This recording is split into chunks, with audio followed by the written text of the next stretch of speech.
আজ সেই বহুল প্রত্যাশিত 12 ফেব্রুয়ারি ত্রয়োদশ জাতীয় সংসদ নির্বাচনের দিন। আমি খুব ভোরে এই রেকর্ডটা করছি, খুব ভোরে করছি এই কারণে আর কিছুক্ষণ পরে আমি আসলে বেরিয়ে যাব। আজকে সারাদিন নিজেও ভোটটা দেব এবং পাশাপাশি বিভিন্ন টেলিভিশনে এই নির্বাচন উপলক্ষে প্রায় সারাদিন বিশেষ অনুষ্ঠানের আয়োজন করা হয়েছে এবং একাধিক টেলিভিশনে আমি আজকে টক শোতে বসবো এবং নির্বাচনী যে বিভিন্ন খবরাখবর থাকবে তাদের কাছে আসবে, সেগুলোর উপর ভিত্তি করে হয়তো কিছু কথাও বলবো। যারা নির্বাচনের খবরাখবর পাওয়ার জন্য বিভিন্ন টেলিভিশনে চোখ রাখবেন তারা হয়তো আমাকে দেখবেন, সেখানে আমার যা বলার হয়তো আমার কথা শুনতেও পারবেন। তো তার ফাঁকে আজকে সকালে এই কন্টেন্টটা আমি করছি কী কারণে, সে কারণটা একটু বলি। কারণটা আর কিছুই না, আমি সাধারণত রাতের দিকে করি কন্টেন্ট, আজকে রাতেও করবো আশা করি, কিন্তু সকালের দিকে এই কন্টেন্টটা আমি করছি এই কারণে যে কাল রাতে ঘুমানোর আগে আমি সোশ্যাল মিডিয়ায় বিভিন্ন ধরনের নির্বাচন কেন্দ্রিক নির্বাচনকে নিয়ে বিভিন্ন জনের নানা ধরনের বর্ণনা, নানা ধরনের কন্টেন্ট, নানা ধরনের কেউ কেউ ভিডিও দিয়েছে, কেউ কেউ স্থির ছবি দিয়েছে, সেগুলো দেখে না আমি একটু আসলে বিভ্রান্ত, কিছুটা বিপর্যস্ত বলতে পারেন, আমি একটু হতাশ হয়েছি। আমি বেশ কয়েকটা কন্টেন্ট দেখলাম যেখানে বিভিন্ন এলাকার দৃশ্য দেখানো হয়েছে এবং এটা বলা হয়েছে এটা রাতের বেলায় সন্ধ্যার দিকে আর কি, সন্ধ্যার দিকে প্রকাশের এক নির্বাচন যেখানে হবে সেই কেন্দ্রে ঢুকে কেউ কেউ সিল মারছে এবং সেটা ভিডিও দেখলাম এবং এমনও দেখলাম যে তাকে চ্যালেঞ্জ করা হয়েছে, আপনি এখানে আসছেন কেন, আপনি সিল মারছেন কেন, উনি জবাব দিতে পারছেন না, এমনও দেখলাম। আবার একটা জায়গায় দেখলাম যে একটা পোস্টাল ব্যালট, সেই পোস্টাল ব্যালটে সিল মারা, বিএনপির যিনি প্রার্থী তার প্রার্থীর নামে এবং প্রতীকের পাশে যে গোল দাগটা থাকে সেখানে একটা টিক চিহ্ন দেওয়া। তো পোস্টাল ব্যালটে তো সিল মারার কোনো সুযোগ নেই, টিক চিহ্নই যথেষ্ট।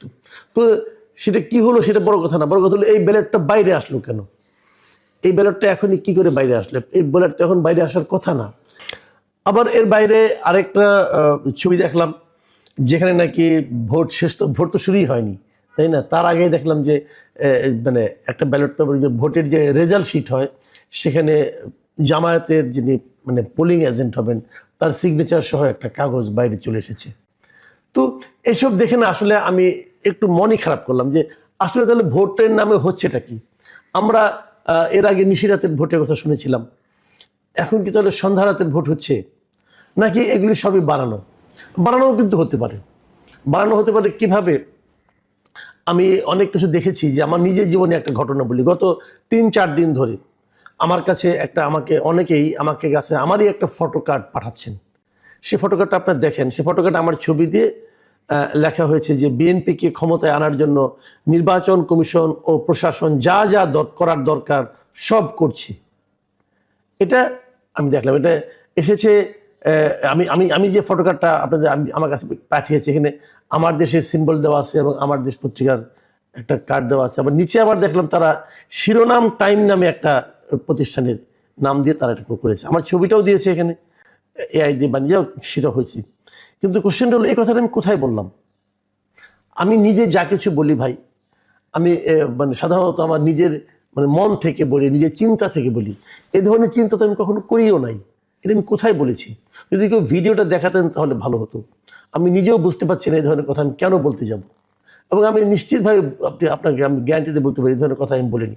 যদ্দূর মনে পড়ে একবার আমি বলেছিলাম, খুব সম্ভবত স্টার নিউজ কিংবা এই ধরনের কোনো একটা অনুষ্ঠানে, আমি যদ্দূর মনে পড়ে, আমি তো প্রচুর টকশো করি, তো আমি বলেছিলাম এরকম কথা যে নির্বাচন শুরুর আগেই তো নির্বাচন নিয়ে বিএনপি এবং জামায়াতের মধ্যে পরস্পরের বিরুদ্ধে অভিযোগ শুরু হয়ে গিয়েছে।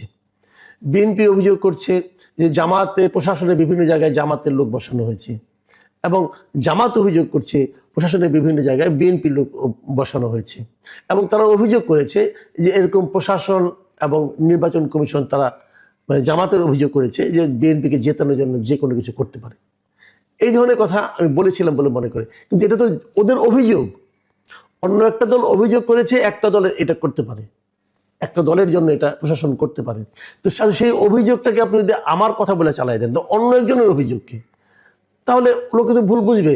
আমি কিনা বলেছি, আমি তো নিজেই অবাক, এই কথা তো আমার বলার কোনো কারণই নাই, কারণ আমি এরকম চিন্তাও করি না। আর যদি ধরা যাক, চিন্তাও করি, তো আমি তো ভাই সাংবাদিকতা করেছি অনেক, আমি তো মিনিমাম সেন্সটুকু আমার আছে যে এটুকু বললে কি এটাকে বলা যায় এভাবে কোনো তথ্য প্রমাণ ছাড়া হচ্ছে। এখন আমার সন্দেহ, আমি যতগুলি বিভিন্ন সোশ্যাল মিডিয়ায় দেখছি, এগুলো কি আসলেই ঘটছে নাকি এআই দিয়ে বানানো? তো এটা নিয়েও কিন্তু একটা সন্দেহ আছে। আমরা আগেও বলেছিলাম যে এবারে নির্বাচনে কিন্তু এ ধরনের ফেক কন্টেন্ট দিয়ে সোশ্যাল মিডিয়া বেশ একটা বিব্রতকর পরিস্থিতি তৈরি করতে পারে। কিন্তু এগুলো আসলে আমারটা যেরকম হয়েছে, অন্যান্য যেগুলো দেখছি সকাল থেকে, সেগুলো যে সেরকমই, সেটা কিন্তু আমি দাবি করি না। মানে আমি তো এগুলো চেক করে আসিনি, কিন্তু আমি মনে করি সরকারের এগুলো চেক করা উচিত, নির্বাচন কমিশনের এগুলো চেক করা উচিত, ওদের আগের থেকে এগুলি চেক করা উচিত ছিল। আবার বিপরীত দিকে যদি ঘটনা ঘটেও থাকে, তো সেই ঘটনাগুলো কেন ঘটছে এটাও সরকারের চেক করা উচিত। আমি যে ভিডিওগুলো দেখলাম, একটা দেখলাম যে ঢাকা বিশ্ববিদ্যালয়ের, আরেকটা দেখলাম যে ঢাকা 5 আসনের, আমরা তো এগুলি দেখলাম, এবং আরেকটা দেখলাম পিরোজপুরের একটা আসনের, এবং এগুলি ফেসবুকে অ্যাভেলেবল পাওয়া যাচ্ছে। তো এগুলো কেন চলতে দেওয়া হচ্ছে, এই জায়গাটা আমার কাছে ক্লিয়ার। এগুলি কিন্তু নির্বাচনের, একটা সুষ্ঠু নির্বাচনের যে পরিস্থিতি, যে বাস্তবতা, তাকে কিন্তু বাধাগ্রস্ত করে, এবং নির্বাচনের মানুষের মধ্যে সন্দেহ তৈরি হবে। ডক্টর ইউনূস বলেছিলেন যে ইতিহাসে শ্রেষ্ঠ নির্বাচন দিবেন। এটাই কি শ্রেষ্ঠ নির্বাচনের নমুনা? এটা তো থামাতে হবে, না হলে আমরা তো পৃথিবীর মানুষের কাছে তো হাস্যকর জাতিতে পরিণত হব। এরই মধ্যে অনেক অঘটন কিন্তু ঘটে গেছে।